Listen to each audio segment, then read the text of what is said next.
دین کا مجاہد تیار ہوتا ہے، دینی رہبر تیار ہوتے ہیں، دین کے قائد اور ریفارمر تیار ہوتے ہیں جب یہ اپنے علمی محکمے سے ایجوکیشن سے جڑ کر اپنے سینے میں قرآن کا علم رکھتے ہیں تو اس قرآن کے علم سے پوری دنیا کو فیض کا سلسلہ ملتا رہتا ہے۔ یہ قرآن کا پڑھنے والا اگر وہ دولت مند نہ ہو، اگر دنیا کا سرمایہ دار نہ ہو، دنیا کا زمیندار نہ ہو، دنیا کا ریفارمر نہ ہو، کم سے کم اتنا ضرور ہوتا ہے کہ قرآن کا پڑھنے والا کسی قوم کا ایمان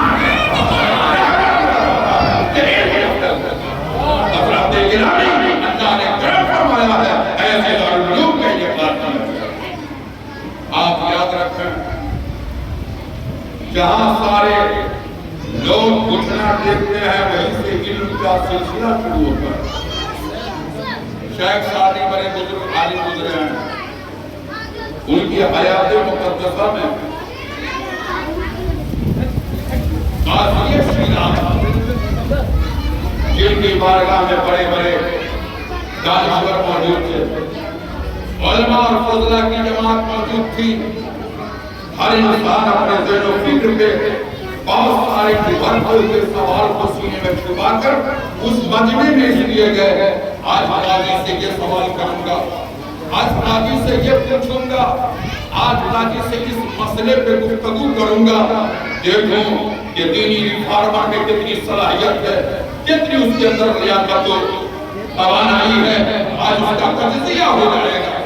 حضرات جہاں علماء کی جماعت، فضلہ کی جماعت، دانشوروں کی جماعت، تمام ایجوکیشن سے جڑے ہوئے انسان موجود تھے، قاضی عدالت کی کرسی پر بیٹھا ہے اور ایسی صورت میں ایک سائل آیا اور اس سائل نے جب سوال کرنا چاہا اور ہر سوال کا جواب قرآن اور حدیث کی روشنی میں، دنیا کے کسی محکمے اور ڈپارٹ سے اس کا موازنہ نہیں بلکہ دلیل قرآن سے دینا ہے، دلیل مصطفیٰ کی حدیث سے دینا ہے۔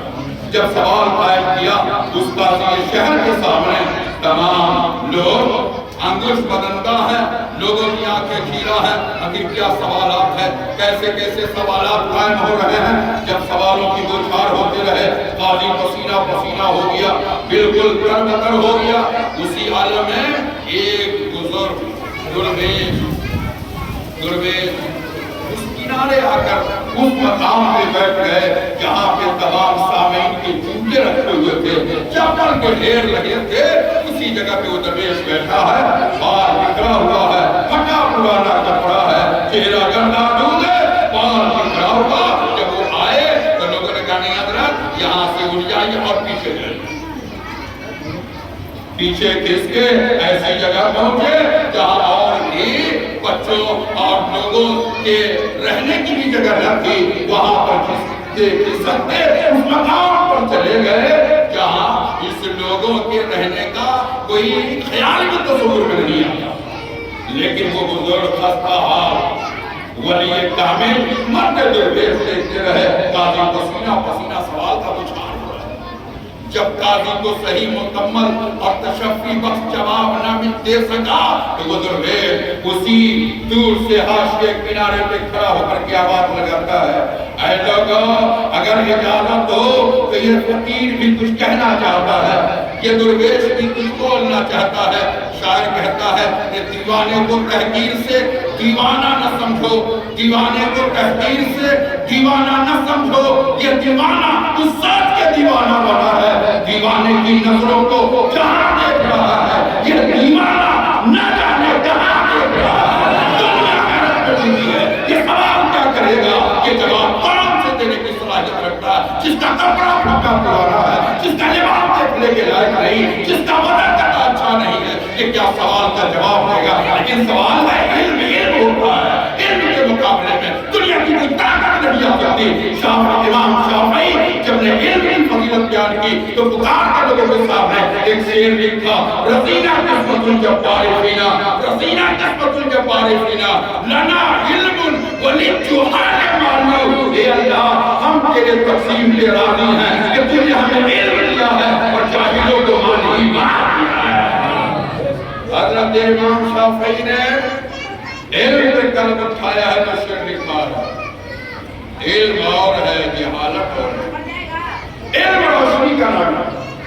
جہالت تاریخی کا نام ہے۔ ایسے ہی تعلق ہے جیسے زمین و آسمان، دین اور راہ۔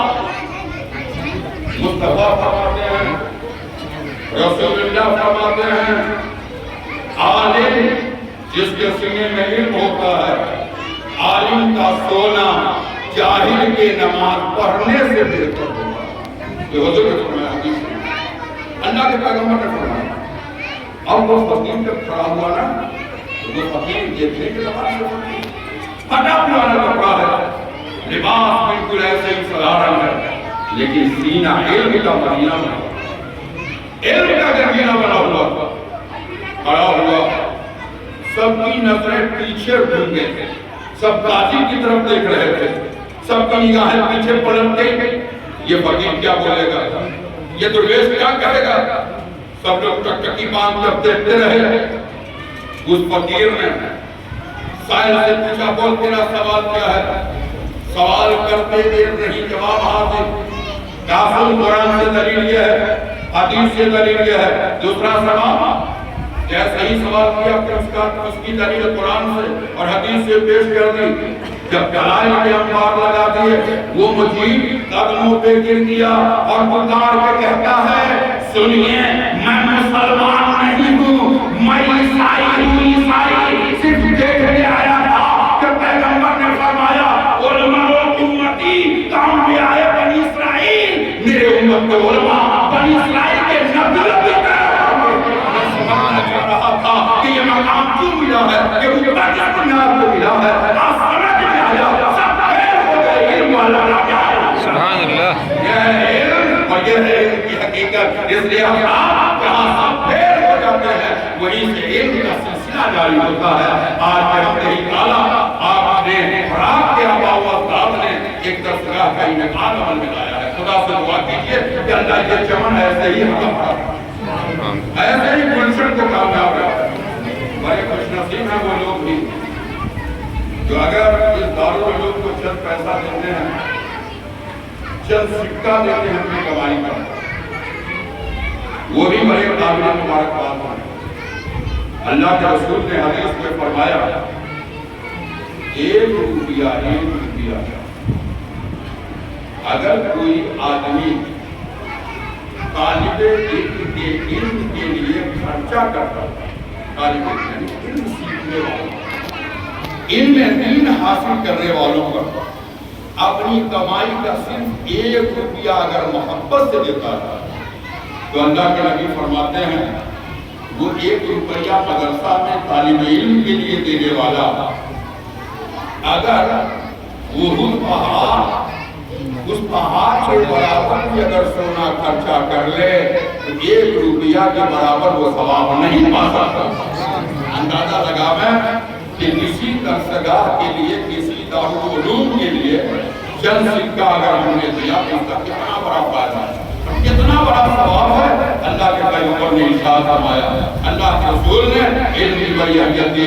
جب سرکار مدینہ شریف کی مسجد نبوی میں تشریف لائے تو دیکھا ٹولی میں لوگ بیٹھے ہوئے، تو جماعت میں بیٹھے تھے، حلقہ آنا تھا، ایک گروپ بنا کے، ایک گروپ کے لوگ کیا کر رہے تھے، نماز پڑھ رہے تھے، ایک گروپ والے لوگ نماز پڑھ رہے تھے، نماز کی کثرت کر رہے تھے، اور دوسرے گروپ کے لوگ کتاب کھول کر کتاب پڑھ رہے تھے۔ یہ بھی مسلمان، یہ بھی مسلمان، ایک نماز میں لگے ہیں، ایک کتاب میں لگے ہیں۔ اللہ کے رسول آئے، ادھر لوگ نماز پڑھ رہے تھے، سرکار ادھر بھی گئے، اور پھر اللہ کے رسول ادھر کی جماعت سے نکل کر ادھر آئے جہاں علم کا سلسلہ چل رہا تھا۔ اللہ کے رسول نے اس مجلس میں بھی قدم رکھا، اس مجلس کو بھی دیکھا، لیکن حضور جب تشریف فرما ہوئے تو نمازیوں کی جرمت میں نہیں، بلکہ رسول اگر بیٹھے تو علم سیکھنے والوں کی جرمت میں بیٹھے اور دنیا کو پیغام دیا، علم ہوگا تبھی نماز بھی صحیح ہوگی، علم ہوگا تبھی وضو صحیح ہوگا، علم ہوگا تو نماز کا ضابطہ صحیح ہوگا، علم ہوگا تو تلاوت صحیح ہوگی، علم ہوگا تو طہارت صحیح ہوگی، علم ہوگا تو انسان کی زندگی کا راستہ صحیح ہوگا، علم ہوگا تو علم کی روشنی ملے گی، جہاں جائے گا وہی کامیاب ہو جائے گا۔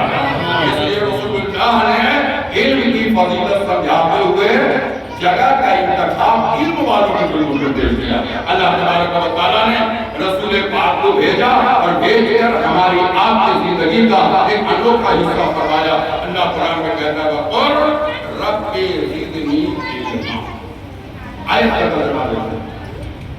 اللہ فرماتا ہے قل اے محبوب آپ کے، محبوب آپ کے، اللہ نے سے کیا چاہتے ہیں؟ اے محبوب آپ بولیے، کیا بولیے؟ رب زدنی علما، اے مولا میرے پروردگار